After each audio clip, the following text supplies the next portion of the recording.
미국의 10년물 국채 금리가 5%를 다시 한번 돌파한 가운데 시장에서는 국채 자경단 그리고 공매도 청산 세력이 동시에 등장했다고 합니다. 11월 FOMC 회의가 일주일 정도밖에 안 남은 상황에서 과연 파월 의장과 또 연준 인사들은 어느 쪽에 손을 들어주게 될지 도움 말씀에 한국경제신문의 한상춘 눈썰위원과 얘기 나눠보겠습니다. 안녕하십니까? 네, 안녕하십니까? 네, 글로벌 금융시장에서 이 얼마 전까지만 해도 천수답 장세가 계속되고 있다 이렇게 얘기를 한 적이 있었습니다. 근데 그 당시에는 국제 유가가 메인 아이템이었다면은 요즘에는 국채 금리 쪽으로 좀 바뀐 것 같습니다. 네, 그렇습니다. 오늘 그 뭐니 해도 가장 큰 뉴스는 그리스가 S&P 기준으로 투자 적격 단계로 회복된 게 가장 크죠. 아마 이 문제는 나중에 한번 그리스의 내부적인 구조조정 방안 어떻게 해서 10년 만에 BB-의 투기 등급에서 BBB-에 이렇게 투자 적격 단계로 올라갔는지 이거는 한국 경제 문제에 관련해서 좀 말씀드리겠습니다. 오늘 역시 뭐니 해도 미국의 국채에서는 어떻게 보면 5% 재돌파에 따라서 더 올라가겠느냐 하는 역사적 분석이 나오면서 재미난 얘기가 있어서 시청자 여러분한테 재미나지는 않고 투자 관점에서는 굉장히 여러 가지 시사점이 던져주는 그런 내용이기 때문에 이 내용을 좀 같이 말씀을 드리는 게 더 우선순위가 아닌가 생각합니다. 일단 여기 보여드리는 것처럼 오늘 국채 금리가 마감은 4.85로 내려갔습니다. 장중에는 5%를 재돌파해서 마감 지수를 중시하느냐, 장중에 재돌파인 5%를 중시하느냐 이것도 굉장히 월가에서 관심이 됐었는데요. 5% 재돌파에 마감은 떨어졌지만 재돌파에 더 의미를 두고 있다 이렇게 됐습니다. 그런 과정에서 오늘 미국의 국채의 자경단 이게 굉장히 무서운 얘기죠. 그리고 공매도 청산 세력이 동시에 등장했습니다. 이 문제는 시청자 여러분 감을 이렇게 좋으신 분들은 또 이론이 부장돼 있으신 분은 채권 금리 향방과 채권 투자와 관련해서 굉장히 중요한 시사점을 던져준다 이렇게 보시면 되겠습니다. 일단 그 국채 자경단은 뭘까 하는 측면에서는 이게 그 채권 투자 역사상 1984년 정도에 에드워드 야덴이라는 분이 얘기했습니다. 요즘 야덴이라는 분이 굉장히 좀 나이가 드셔가지고 자주 등장하죠. 근데 그때 당시 아주 젊었을 때 젊은 이코노미스트였었는데요. 아시겠지만 미국의 국채 금리가 앞으로 더 올라간다. 그러면 국채 가격이 떨어지죠. 지금 시점에서 채권을 무자백에 팔아야죠. 이게 자경단이라는 얘기죠. 그리고 공매도 세력이 아까 이은캐서께서 여기서는 다른 각도로 한번 말씀드리겠습니다. 공매도 청산 세력인데요. 이 에크먼이 얘기했습니다.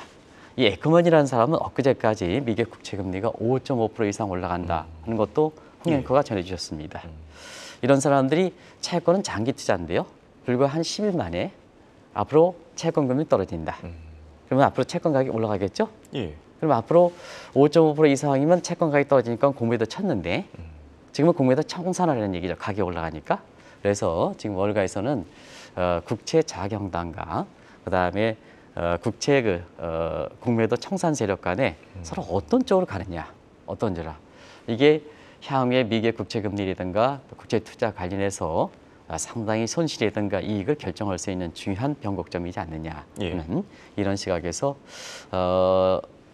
미국 시간으로 10월 31일 페드 회의 앞두고 이 문제가 굉장히 큰 이슈로 등장하고 있다 이렇게 볼 됐습니다.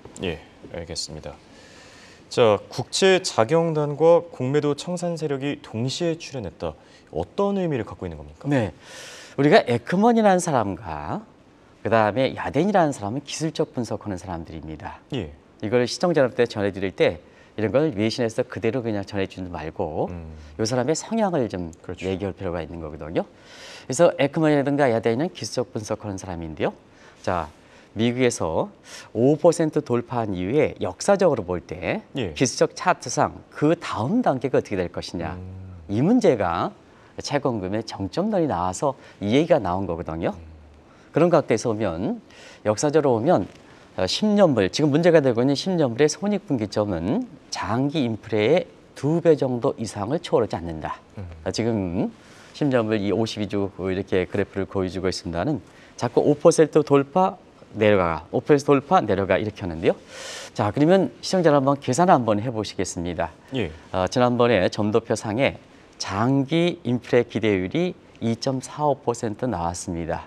그럼 역사적으로 10년물 채권의 손익비교점이 장기 기대 인플레의 2배 정도다. 그럼 2.4에 곱하기 2로 하면 4.7에서 5.1 정도 나온다는 얘기거든요. 그래서 두 가지 시사점을 던져주죠. 채권 금리가 5.5% 올라가는 역사적으로 볼 때 1% 이상의 확률이 없다. 그러다 보니까 지금 시청자분이 왜 이렇게 서로 상반된 견해가 나오게 되는 거죠. 예. 앞으로 지금 상태에서 어떻게 보면 정점, 역사적으로 정점이기 때문에 앞으로 가격이 떨어진다. 국채 금리가 떨어진다. 채권 가격이 올라간다 하면 이렇게 야대니가 공매 청산으로 갑자기 입장이 바뀌는 거고요. 그다음에 지금은 경제 여건이 역사적으로 어떻게 똑같을 수가 있느냐. 예. 미국의 재정적자라든가 국가 채무라든가 이스라엘과 하마스 전쟁이라든가 경제 여건은 상당히 변하지 않습니까?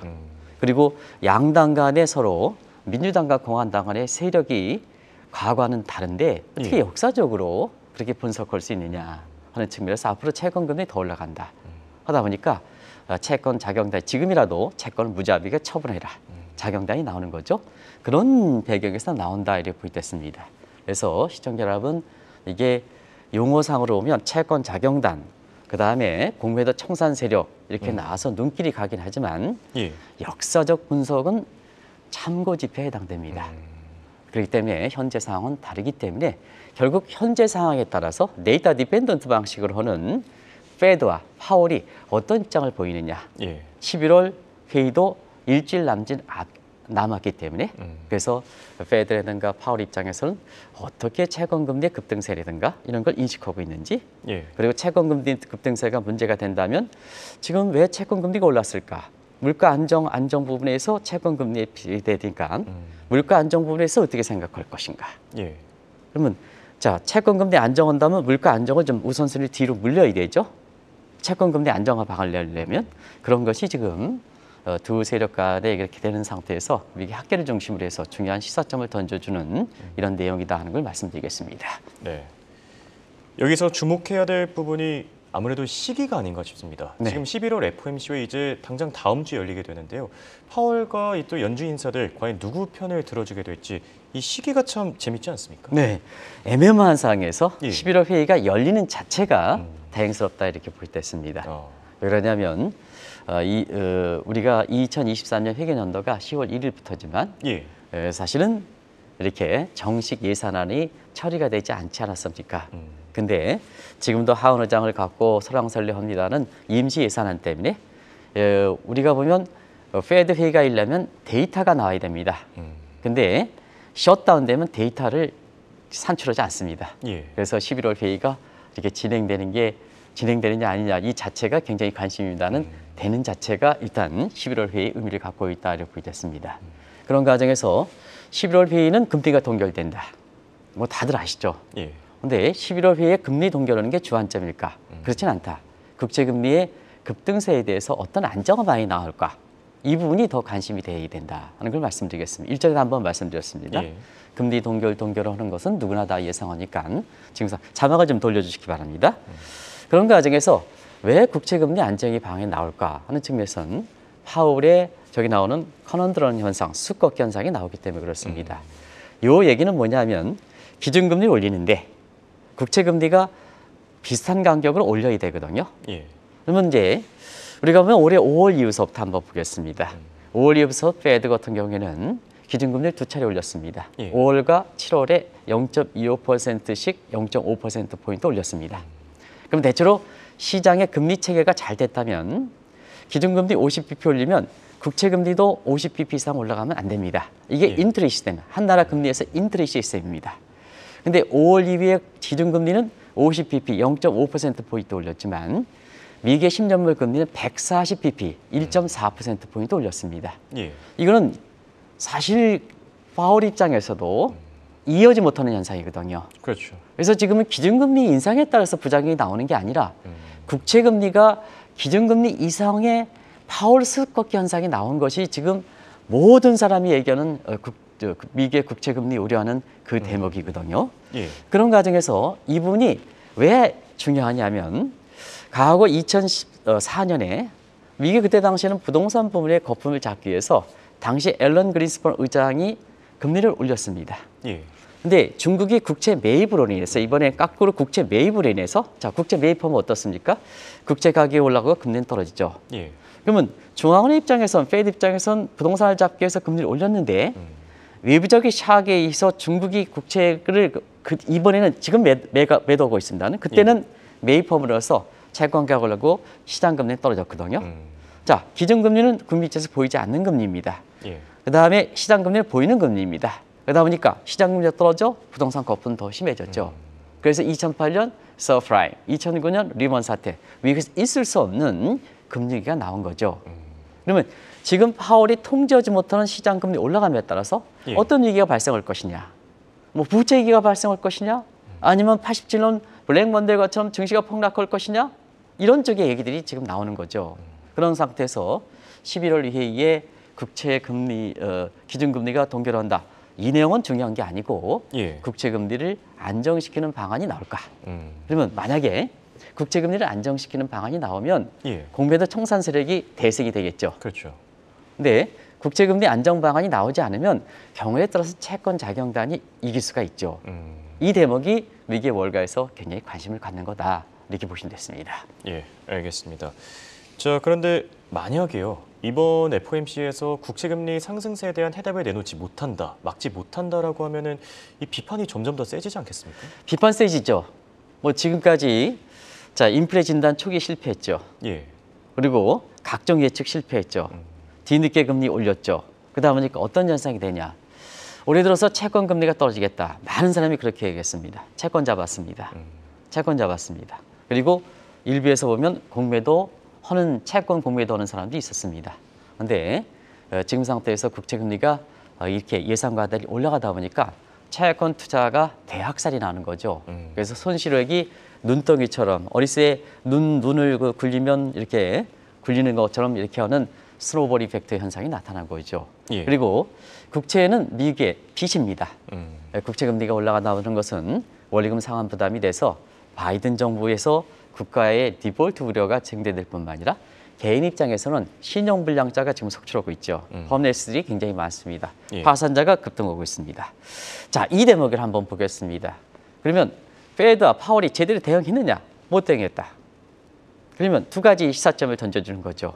어째부터 이번에는 공급망 문제에 의해서 비용 상승 측면을 이렇게 인플레인데 당신네들은 인플레 진단도 실패하지 못한 상태에서 진단도 실패한 상태에서 작년 그 3월 이후에는 금리 인상으로 대응했지 않습니까?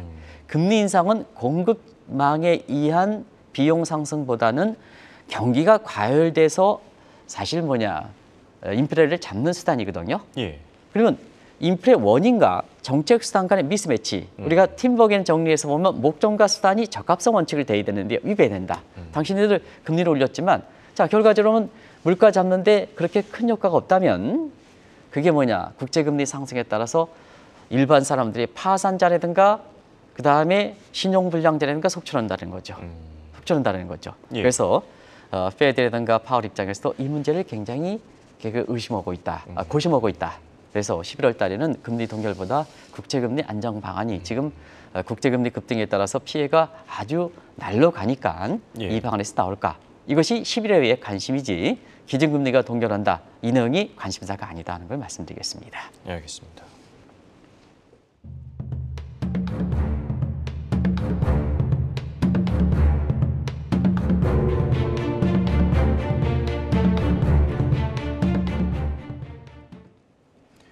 제롬 파월 연준 의장 입장에서도 상당히 당황스러울 수밖에 없을 겁니다. 지난주 파월 발언을 살펴보면 국채금리가 안정되기 위해서는 미국의 성장률이 더 낮아져야 한다. 이런 발언까지 남기지 않았습니까? 네, 처음으로 이런 얘기를 했죠. 예. 그런 상태에서 월가에서도 그동안 사실 금리 인상 과정에서 아까 말씀드렸던 경기 과열이 문제였을 때 이게 금리 인상이 효과를 거둔다 하는 걸 말씀드렸습니다. 예. 근데 그에 대한 비판이 있다 보니까 지금 미국 경제에 대해서 경기가 좀 쿨링 다운해야 된다. 이 얘기가 나오는 거죠. 논리적으로 이렇게 나오는 거죠. 예. 그런 상태 시점상으로 보면 이 얘기가 나올 수 있는 입장이다 하는 걸 말씀드리겠는데요. 왜 그럴까 하는 측면은 작년에 3분기 이후부터 미국의 성장률이 2%대로 이렇게 계속되고 있습니다. 그리고 26일 날 예정되어 있는 미국의 3분기 성장률이 저희도 이 방송을 통해서 5%대 최소한 4% 나온다 하는데 시간이 가면 갈수록 5%대 이렇게 나올 가능성도 제기되는 것 같습니다. 예. 그럼 파월이 왜 저 문제가 됐냐? 그동안 금리 인상의 공급 측인데 수요 측 잡는 요인인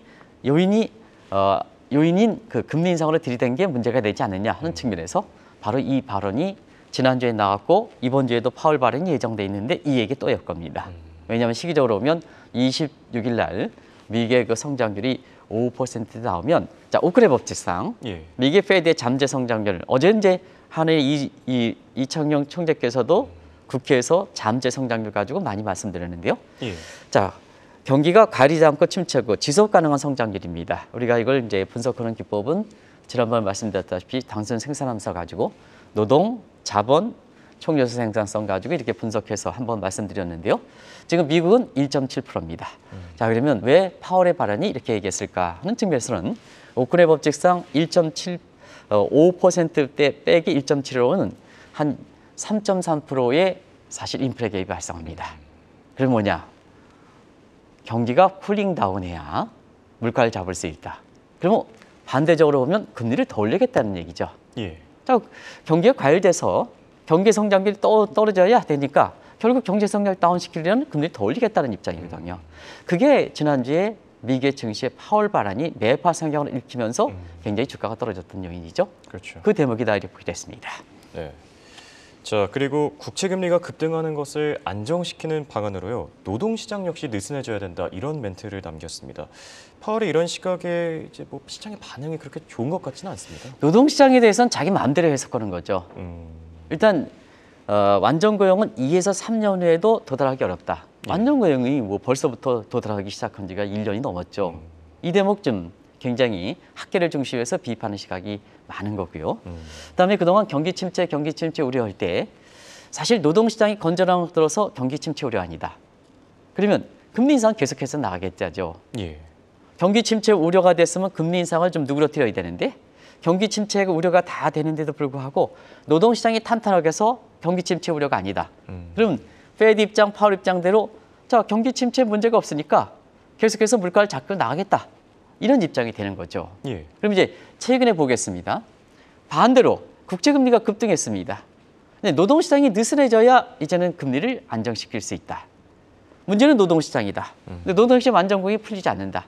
근데 완전공이 풀리겠습니까?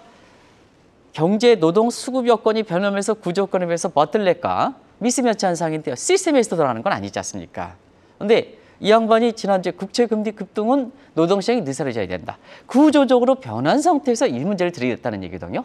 그러다 보니까 노동시장은 자기의 논리를 합리화시키기 위해서 이리저리 들이대다 보니까 학계라든가 그다음에 사실 그 시장에서는 그렇게 신뢰를 얻지 못하는 상태다라고 보게 됐습니다. 그러면 파월에 이게 관계없이 우리가 페드의 통화정책에서 중요한 필립스 곡선과 메버리지 곡선을 가지고 한번 파월의 얘기가 얼마큼 잘못된지 얘기해 보겠습니다. 파월의 얘기가 많으려면 물가 실업률 간의 필립스 곡선이 역관계가 형성돼야 됩니다. 예. 지금 역관계 형성되지 잘 않고 있습니다. 메버리지 곡선은 마이크로 측면에서 구인율과 실업률 다 한번 분석해 드렸습니다. 이 관계가 역관계가 형성돼야 됩니다. 이것도 흐트러지고 있습니다. 그런데 사실 그런 상태에서 실업률, 노동시장이 느슨한다고 해서 국채금리가 안정될까? 보장은 못한다는 얘기죠. 그렇죠. 그러면 제3의 방안이 나와야죠. 본인이 열심히 현실이 바뀐 만큼 페드라든가 이런 게에서 좀 제3의 방안이 환경에 맞게끔 제3의 방안이 나와야 되는데요. 예. 그 방안이 나오지 않고 있다 이렇게 보겠습니다. 네. 자, 지금 문제점을 얘기만 듣기만 해도 많아 보입니다. 자, 오히려 국채금리를 안정시키기 위해서는 발상의 전환이 필요하다 방금 얘기해 주셨는데요. 어떤 식의 접근법이 필요하겠습니까? 통화정책의 여건이 바뀌었으니까 예. 정철의 모멘텀 방식으로 처리할 수는 없는 거죠. 그러니까 지금까지 이렇게 페드와 파월의 통화정책에 대해서 굉장히 지금 논란이 되는 거 아니겠습니까? 그런 과정에서 지금 환경 변한 거를 한번 보겠습니다. 예. 지금은 코로나 이후에는 인플레가 되는데 공급 측과 수요 요인이 같이 겸한 다중공선성 이렇게 인플레를 갖고 있다. 이 다중공선성은 모든 요인이 복합돼서 예. 우리 경제 위기일 땐 총체적 복합 위기다 하는 표현으로 수요와 공급 측 관계없이 그리고 인플레 용어가 얼마나 많습니까? 인플레가 뭐 PC 인플레이션, 쿼크 인플레이션 뭐 지금 뭐냐 붙이는 대로 뭐 예, 한 그렇죠. 보니까요. 인플레 용어가 신종 용어가 30가지 이상 되더라고요. 그게 총체적으로 나온다. 다중공상성 인프라는 얘기죠. 종전과 인프레 성격이 다른 얘기죠. 예. 그다음에 코로나의 디지털 환경이 굉장히 급진전됐죠. 예. 과거 1990년 인터넷이 되면서 수학 체제 법칙, 인터넷이 깔면 깔수록 생산량이 증대되고 생산량이 증대되는 상태에서 고성장되는데 공급축 요인에서 고성장, 공급축에서 고성장 물가는 안 올라가죠. 이게 보통 성장률이 올라가면 물가가 올라가야 되는데 성장률이 올라가면 물가가 안 올라가죠. 그게 저금리, 그다음에 저물가의 지속국의 바탕이 됐지 않습니까? 예. 그게 바로 디지털이 되면 자 고성장의 물가를 안정시킨다. 이게 아마존 효과입니다. 근데 지금은 코로나의 디지털이 더 독점 시대가 됐죠. 예. 그러면 내가 아마존이다. 아마존의 베이조프 회장이다 했을 때 석유 가격이 올라가? 근데 독점력은 더 심해져? 그럼 소비자에게 전가시켜버리죠. 과거처럼 디지털이 된다고 해서 물가를 안정시키는 게 아니라 소비자에게 전가시킨다는 역 아마존 효과죠. 그러다 보니까 미국의 바이든 행정부 입장에서는 사실 독과점에 대해서 굉장히 규제에 나서는 거 아니겠습니까? 예. 이런 환경이 변했거든요. 이렇게 환경이 변했는데 기존의 방법대로만 그냥 금리 인상을 들이대니까 환경은 이렇게 변했는데 당신네들은 금리 인상하겠다, 물가를 잡겠다, 금리 인상하니까 사실 환경과도 미스매치가 되는 거죠.